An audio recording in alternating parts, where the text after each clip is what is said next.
Здравствуйте, самые лучшие зрители! Меня зовут Полина.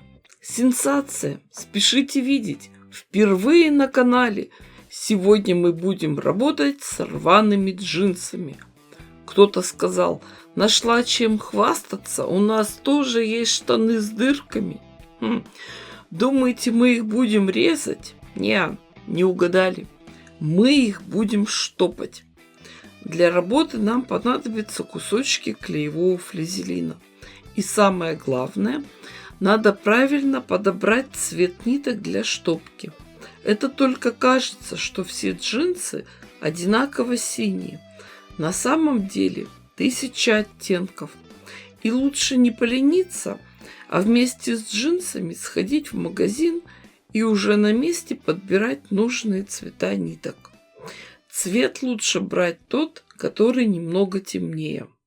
Перед началом работы джинсы надо постирать, высушить, вывернуть и расправить места разрывов. Сами понимаете, джинсы провались в труднодоступном месте. Как там в рекламе? Наша зубная щетка почистит ваши зубы во всех труднодоступных местах? Доктор, у меня в этих местах зубы не растут. Вы уже догадались, что нам предстоит работа с утюгом. Воспользуемся мини-гладильной доской, которую можно легко сделать из деревянной разделочной доски. Укрепляем места разрывов с помощью клеевого флизелина. Просто проутюживаем горячим утюгом с паром. Дожидаемся остывания ткани, а уже после этого выворачиваем штанины. Рукавную платформу у швейной машинки лучше убрать. Работаем в узких местах. Дальше просто шьем прямой и обратной строчкой. Самое главное, следите, чтобы направление ниток штопки совпадало с нитками ткани. Штопку делаем достаточно густой. Естественно, на несколько сантиметров выходим за края разрыва, укрепляем ткань. Сначала прошиваем в одном направлении, потом в другом. Знаете, пока шила, вспоминала русскую народную сказку. Там Иван-Царевич приехал к Василисе. Уж не помню, кто она была, прекрасная или премудрая, но думаю, что она была очень мудрая и сообразительная. И она стала давать Ивану-Царевичу задания. И одно из них было такое – заштопать ее нарядный сарафан. Ивану куда деваться? Не сделает, голова с плеч. Попробовал он иголкой с ниткой его зашить. Не получается. От иглы дырка только больше становится, ткани расползаются. Тогда Иван-Царевич вытянул немного ниток из припусков на боковые швы и из-под гибки низа сарафана. Привязывал эти вспомогательные нити к торчащим концам ниток прорехи и так штопал, восстанавливал тонкую нежную ткань. И наутро Василиса Премудрая не нашла никаких следов штопки. Сейчас искусство художественной штопки уже почти забыто, ведь гораздо проще выкинуть вещь и купить новую.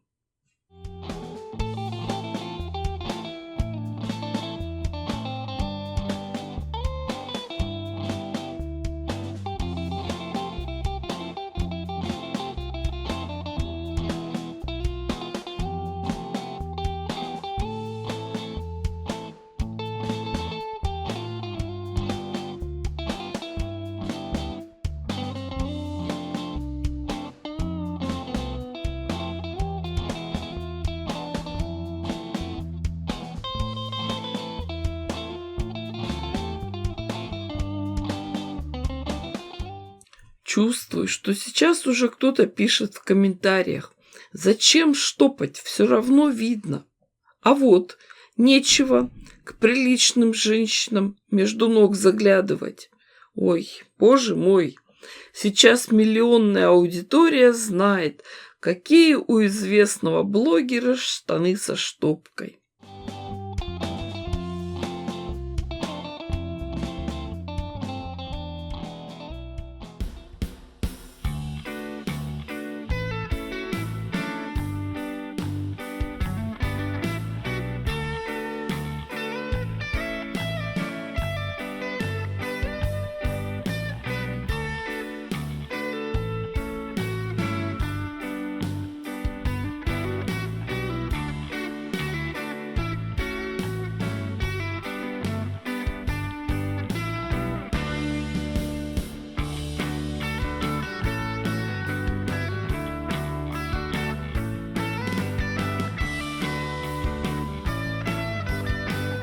Вот, а теперь оценим результат. Неплохо получилось.